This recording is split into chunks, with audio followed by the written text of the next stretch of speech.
Hi everyone, Amy here with Paper Therapy. Welcome back to my channel. I got some photos to show you from a recent trip to Colorado. Well, it's almost a year now. Time flies when you're having fun.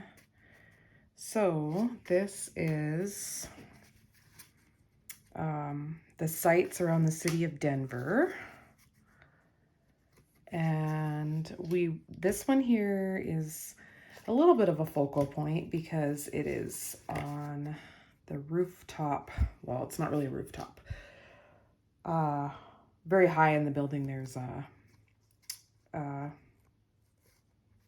lounge. Yes, a lounge. I can't remember the name of the lounge. I'll have to figure that out for my journaling. So these are the photos that I'm going to use. And then I have one more. It's not the best photo in the world, but I really like that it's a selfie of my husband and me in that lounge. One of the first things we saw when we got there, because that's the hotel we were staying at. I'm going to say it was the Hyatt, but I don't know. I don't remember. It's been too long. That's why you got to scrapbook fast. Anyways, I will look it all up. But these are the photos, and I believe I'm going to do them in this kind of linear layout because I want to use this. Oh, I think I need a darker background for you to be able to see it. Here we go. I want to use these for the cityscape, and I want to use this and maybe even this. So I've brought in my 2 pieces of mink cardstock. Right now, I'm planning to use this sheet of paper. It's got these little small pluses. Not coming into focus right now. Oh, there we go. Oh, sorry. I wobbled things. There. They kind of look like airplanes to me, and we flew there. So anyways, that might be silly, but and this is from the July-September mix-in. Still available till the end of the month, which is coming fast. And then, yes, I'm going to be patterning it myself.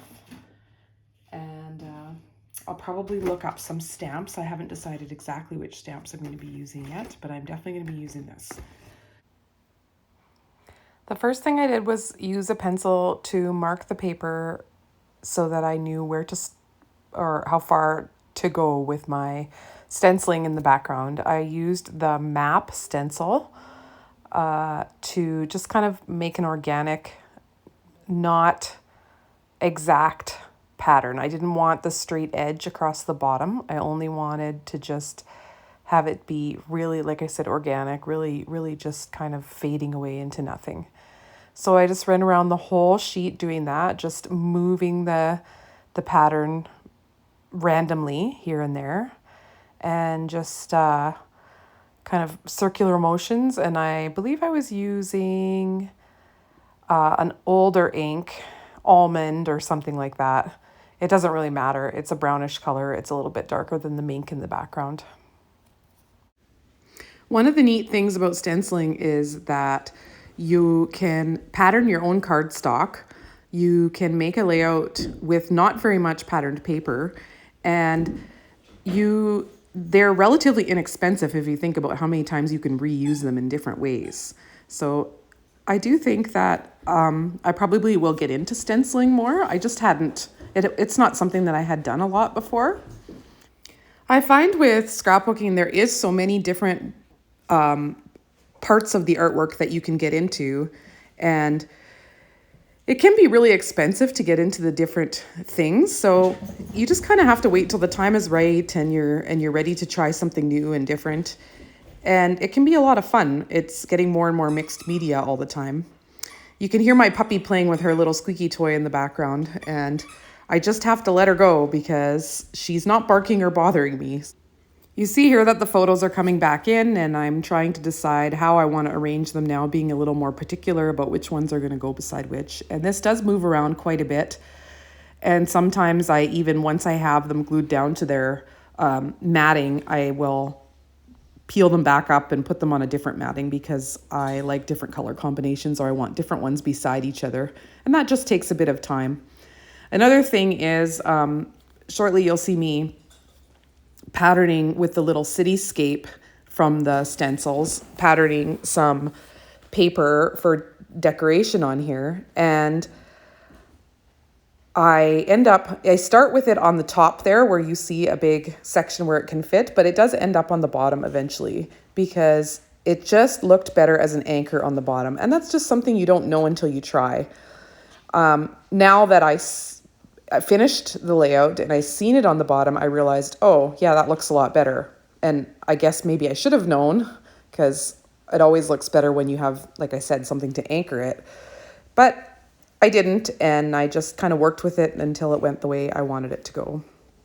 So with the cityscape, I tried it out a little bit on scrap paper before I recorded myself. And so I used the larger cityscape actually in the background and the smaller one in the foreground, even though in my artist's mind, the smaller should be in the background because as things get farther away, they look smaller.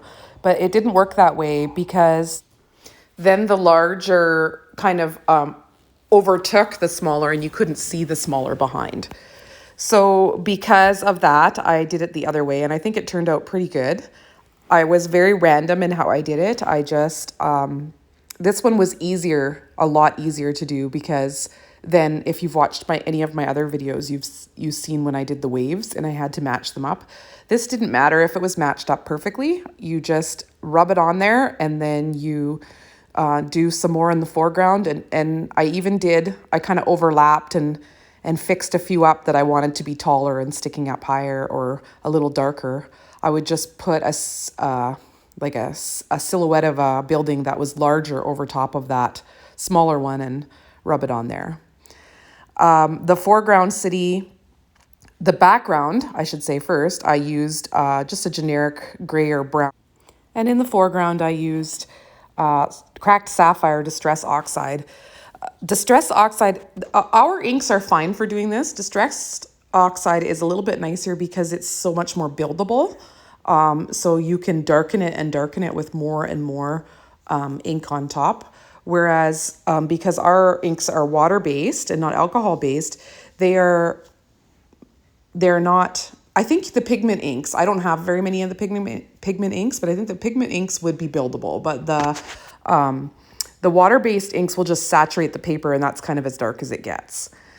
But either way, this combination really worked out good. I'm really happy because I wanted the background to be more of like a softer silhouette, so I didn't really need to saturate the paper. And this is where I was adding some taller buildings, and sometimes I even used the larger stencil to add different shaped buildings in the foreground. So there you see 1 2-inch strip complete, and I'm bringing in the second one to work on, and I'm skipping ahead a bit so that you don't have to watch the whole process again. This yellow sheet of, it's shortbread, patterned paper with the little pluses or little airplanes in the background, is the only patterned paper on this layout. I also use a little bit of it to mat a few of the photos, but other than that, the layout is completely made of cardstock, which is kind of neat. I did a bit more rearranging and deciding how it was going to go, and then I brought in the mountain range stamp set that was a recent stamp of the month. It's not available anymore, but really you could make this mountain range yourself quite easily. Just draw it or even just cut some bumps. This is craft paper.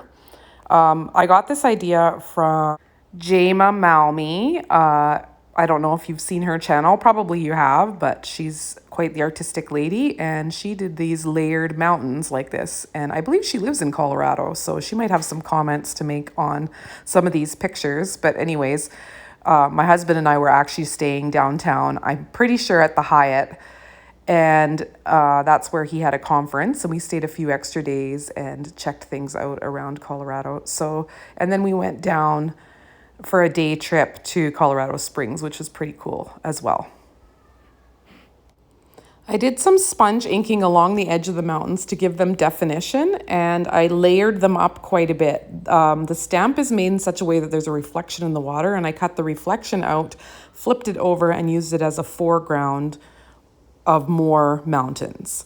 So I think that idea might have come from either Jema or Erin Jacobson. both of them did this mountain foreground or mountain layering technique with this stamp set. I'm bringing in a little bit more of the shortbread paper so I can draw it up to the top of the page. I just matted a few photos, the one of me and my husband and the one of the bear looking in the window. That was a really neat building across the street from the hotel.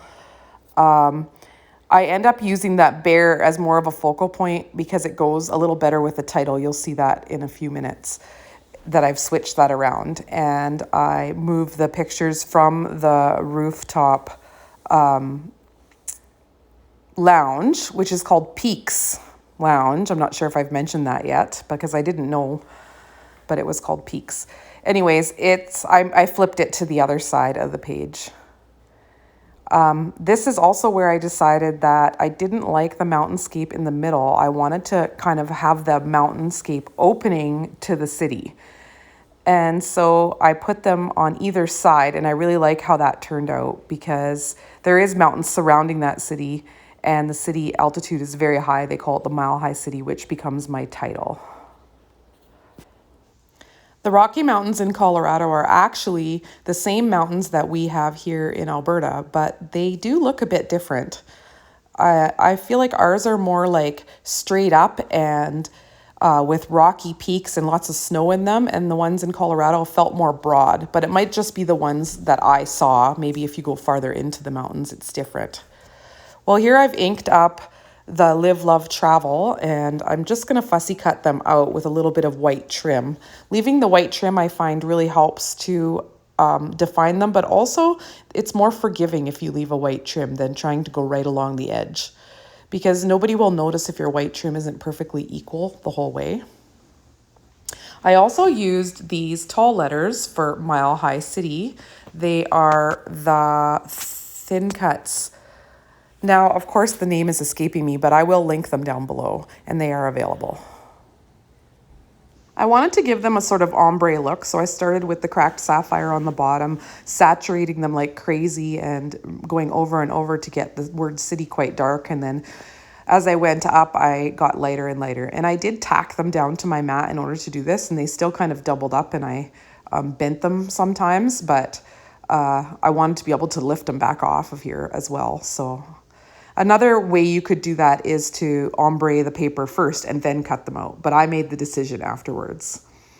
This is a piece of craft paper that I wanted to bring up to the top that I'm putting in the background to make a base for my title.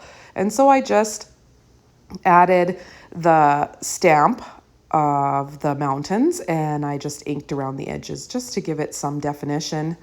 And I tried to do a little rubbing of ink onto the mountains to give them some definition as well. I could have added an extra set of cutout mountains, but since I was covering this up with the title, I wasn't too worried about adding that in. You'll also notice that I've added some blue paper to top and bottom of the photos and the cityscape. This is a kind of a little bit more frugal way of adding another layer. Instead of putting a whole layer of blue cardstock behind the pictures and rematting them again, I've just added some strips to the top and the bottom. And that kind of gives you the same look with just a little bit of paper. So that's just another little bit of a tip for you. So I also cut a circle out of the back of this matting for this photo. Yes, I did peel it up to do that. And I'm adding in my travel, my word travel here. And I also used that circle as a background for the stamp from Adventure Badges. It's interesting because Erin Jacobson just posted a video to her channel, Crafty Concepts with Erin, and she used Adventure Badge, the same one that I'm going to use. And I also actually used two on this layout. It's such a neat little stamp set for the, it's just a smaller one. And so it's, of course, a lower price point, but they are just so neat because they are such good little decorations to be able to add a circle here and there. You'll also notice there for a second there was a globe that I had cut out. It's a thin cut that I have in my stash. It is from Close to My Heart, but no longer available. but I end up not using it. So it only flashes on here for a second. I moved it around and moved it around, and eventually I cut that whole part of the video because I just didn't end up using it. There's also these embellishments from the new catalog. I believe they are from Flower Shoppe. I will also link them. These are the little white acrylic pieces that I've added in. I've added some arrows and some hearts, and that little love this comes from those as well. The little gray mountain scene on the bottom with a little bit of scalloped circle around it is also from the adventure badges. I just cut out the inner part. It had words around it that I took off because I wanted a little bit different size circle. Now I'm just adding the finishing touch of some little epoxy dots from my stash. There's all kinds of them in the new catalog, and you'll also notice that I've got a few craft paper embellishments that I've added on here as well from my stash. These particular ones I think came from the Hope and Kindness die cut sheet. So if you have that die cut sheet, then you can find those as well. But any kind of craft little embellishments would work here. The photo that you see behind High and City is a picture. We were driving down the highway to Colorado Springs, and there was the airport. So I snapped a picture from far away because my husband is really fascinated by that building, and he actually works in architecture. That's what we were there for, a conference about architecture, about schools actually. So that picture is not the best picture in the world because it's snapped driving by on the highway, but it just kind of helps tell the story of this place that was neat for us to go to. Well, now you see pretty well the finished layout, a few finishing touches being added, and I hope you like it. I hope you liked the video. I hope you'll hit like and subscribe to my channel. That hitting like just lets YouTube know that you'd like to see more of this content. So here is a close-up of how it turned out. And you can see the mountains a little better on the bottom when I bring it down to the bottom.